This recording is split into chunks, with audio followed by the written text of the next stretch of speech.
Hi, I'm Nat and I'd like to teach you to sing. So I've been a singer for about 16 years. I have always been a choral singer, a classical singer. I'm a soprano and I sing in a number of choirs, some of them at an international level. So I know a lot about the voice, and I hope that you find my lessons useful. I wanted to do them just because I feel like it's such a gift to know how to sing, but it's really important that people know that there's no shortcut to being a good singer. There's no like 10-step plan. It's a lot of work, and the more work you put into it, the more you get out of it, and you do have a gift for life. So hopefully you find this useful. So this is my first video and I'll be doing a series of them. So have fun.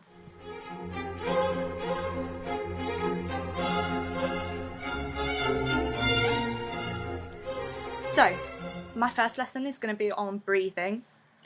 90% of all of your singing is about breathing. It's literally the most important thing that you need to learn to do properly. Otherwise, before this even comes into it, if the rest of your body's not completely engaged in what you're singing, the sound production is not going to be great. So the first thing we need to understand is the theory of deep breathing. So it's not the kind of shallow breathing that we do every day, where, if I give you an example of a shallow breath, where the shoulders and the chest are coming up. You want to be able to breathe from right down in your belly, and the way that you can do that is by just breathing a lot more deeply than you would normally and making a conscious effort for your shoulders to not raise up.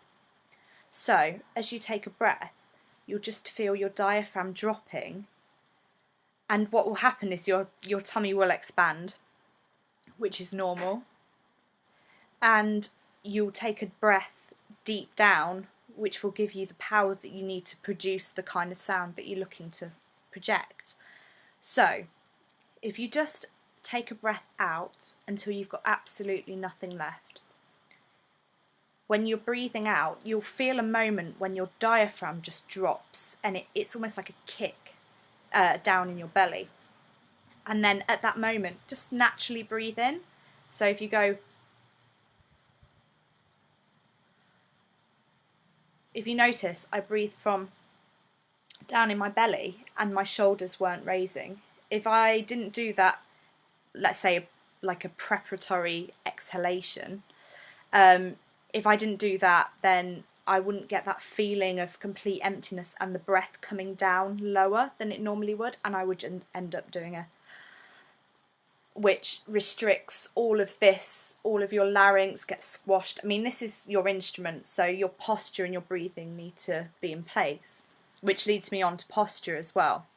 I'm not sitting in a very good position right now, but hopefully my top half will kind of show you that you need to have your shoulders nice and far apart, and you just need to be quite relaxed and make sure that your head is nice and straight and you're not reaching up or bringing your head back into your shoulders. If you imagine that there's like a small thread just suspending your head by sort of the crown, like when they teach you good posture and they say imagine that you're balancing a book on your head, that's a good example. And you keep nice and straight and your shoulders stay flat and nice, lots of width across your rib cage, because your rib cage needs to open so that your lungs can expand and your diaphragm can drop, because it's not just this that's your instrument, it's literally your entire body. And if you're standing or sitting, particularly if you're sitting, it's not a good position to sing in, but it's okay as long as you make sure that you're not slouching or doing anything where the arms start to come in, because it's just, again, not allowing your lungs to expand how they need to, and you need to just make sure that everything's just nice and straight and you're sitting up, because any tension or any slouching, when you slouch you put tension on parts of your body, like if you start to sit to the side, and all of that tension will manifest itself in your voice. The voice is very, very sensitive to what else is going on in your body, so all the time when you're singing, just think, Okay, are my toes tense? Are my knees tense? Am I standing straight? Am I kind of standing to the side and my hips are kind of not completely straight? Are my shoulders down? Are they nice and far apart? Are my hands by my sides rather than in front of me or behind me? These are really awkward positions to sing. And most importantly, is my head nice and centered with the thread? If you imagine the thread going through your entire body, that's a pretty good start. So let's do some breathing exercises now while we have our good posture. So if you're sitting, just make sure you're sitting up nice and straight. And if you're standing, do the same. And just make sure that your legs are shoulder width apart and you're just creating a nice straight line. And then you'll be starting to support your sound. So if you just breathe out until everything is gone. And then when everything is gone, just let the breath happen. And make sure you're breathing through your mouth rather than your nose.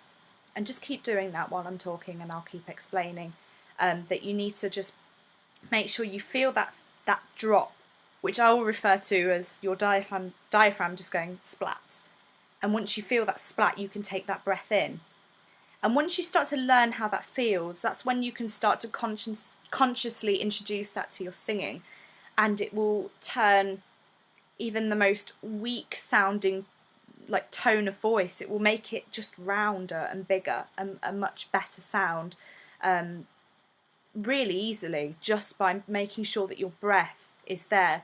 So every time you're trying to sing something and you can't reach that note or something's not working, just go back to, is my posture correct? And is my breathing okay? And am I taking breath from my belly? Like, am I feeling my belly expanding? Because a lot of singers don't want to look fat while they're singing, but it's really important that the support is here. And if you imagine it almost like a rubber ring around you, it's like a rubber ring that is expanding as you breathe, then you'll be pretty much in the right place. So if you just do a couple more where you're just breathing out, everything's gone, and in, and then just keep going and letting the breath leave and then come back. And that's one of the best starts for singing. So now that we've got the breathing technique out of the way, let's do a couple of breathing exercises. So we understand how it feels when our diaphragm is dropping now. We just need to make sure that we can consciously control it. So it's all about this area. It's like the squishy bit in the middle. And if you put your hands at your side and just feel, it's like just under your rib cage and just above your hips. So it's just where for most people it might be a bit more squishy than others. And we just can do an exercise where you put your hands on your sides, because that will also encourage this to be nice and open. And we're just going to do some consonant sounds that are going to make the diaphragm kick. So we're going to do a k, h, f, t. Now if I turn to the side, hopefully you'll start to see what k, h, f, t. Now if you notice, there's movement down here. So you need to be creating as much movement as possible to make a really strong kick. Now you might not be able to feel it at first, but that's probably just because you're starting out. These muscles will get incredibly toned, and they will move more as you practice it. So if you just do a few more, just k, h, f, t, k, h, f, t, k, h, f, t. And it might even start to hurt a little bit, but that's a good thing. As long as it's not incredibly painful, it will just feel like you're working. And because you won't have used these muscles before, it might feel a little bit uncomfortable. You might get a bit of ache the next day, but it's all good and it's all toning that muscle, which will mean that they'll start to do what you want them to do later. Because the thing is with muscles is that with singing, they don't really want to do what you want them to do. So you have to train them. And then eventually they will start to just do it on their own, and that's kind of what you're aiming for.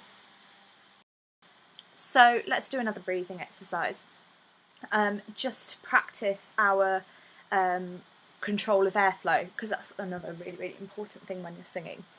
You need to be in complete control of how long it's taking you to get rid of your breath, because obviously when you're singing there will be moments where you can't breathe because it will interrupt the flow of the music. So you need to have a pretty good store of breath all the time, but you also have to make sure that the breath is circulating properly, because you can get to a point where you've just got old breath in there because you're not exhaling properly, and then when you inhale you're just topping it up, and you end up getting the shallow breathing, which ends up being almost like hyperventilation, and that's no good for a singer, and you'll find your tone wavers, and you could even pass out. It's definitely not a good technique to have. So if you just do a breath in like we've been doing before, so if you just make sure that you're breathing out, making sure everything's gone, and splat, and in. And then I want you to just hiss out now. So just, and keep hissing until all of the air's gone, and then do another deep breath. So just hiss until all the air's gone, and in. And now a shush out.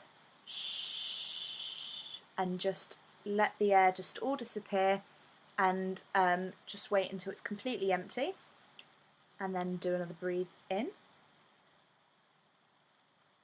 and then out to a hiss again, but a strong hiss this time, like a tss, because you want to get rid of it as quickly as possible. And then when it's gone, just do another breath in, and then out to a hard shh until everything's gone. It should be quicker this time. So if you keep doing these exercises, again, it strengthens your diaphragm and all your muscles, because it's that action of pushing the air out as quickly as possible, like a tss, you can really feel it working. So that's another good exercise. So if you just do a couple of those before you sing every time, it's getting good practice in for later. And you will, I still use all of these techniques that I'm teaching you. They're not something that you get good at and you move on. They're something that you absolutely need to maintain the muscles and all of the bits of your body that you use to sing. So another one that's really, really good for the diaphragm is it's always like a soft consonant sound, really good to kind of get that kick happening. So if you take another breath in, remember to exhale first, everything's gone, and in. And now out to a zzzz, and you should really feel that working your diaphragm. That's a really good one, and you can feel it at the sides and the back, and that one, it could make things ache a little bit because it's quite hard going. But if you do it to a zzzz, and then to a and to a zzz, they're really good sounds to just make sure that you're working the parts of your body that have to work when you sing, because a lot of people think it is all about this, but it's really not. It is really 90% everything else. And if you watch any professional classical singers, or anyone who needs to kind of project without amplification equipment, you will notice that if you stand close to them, that their whole bodies go rigid, and that's because they're working those muscles, and they're probably extremely well toned in that area, so their muscles will go solid while they're singing. And it's still conscious effort, and you still have to think about it when you're doing it. But the place you will want to be as a singer is where you don't feel that you have to have a microphone there, because there are a lot of really, really untalented professional singers who cannot sing without a microphone, and that's simply because they don't have these techniques that you're learning with me. I've never really sung a concert with a microphone. I did once a few weeks ago, and it felt like a real luxury actually, because I felt like I didn't have to do any breath control at all. So if you can get yourself to a place where you can project into a big concert hall, possibly against other musicians or other singers, and you can sing above that and still be heard, then all of this training will have you in really good stead. So that's it for breathing and diaphragm for my first lesson, but I will keep coming back to these later. I hope you enjoyed listening, and if you do have any questions, do feel free to contact me, and I can answer any questions that you might have. So have fun and happy singing.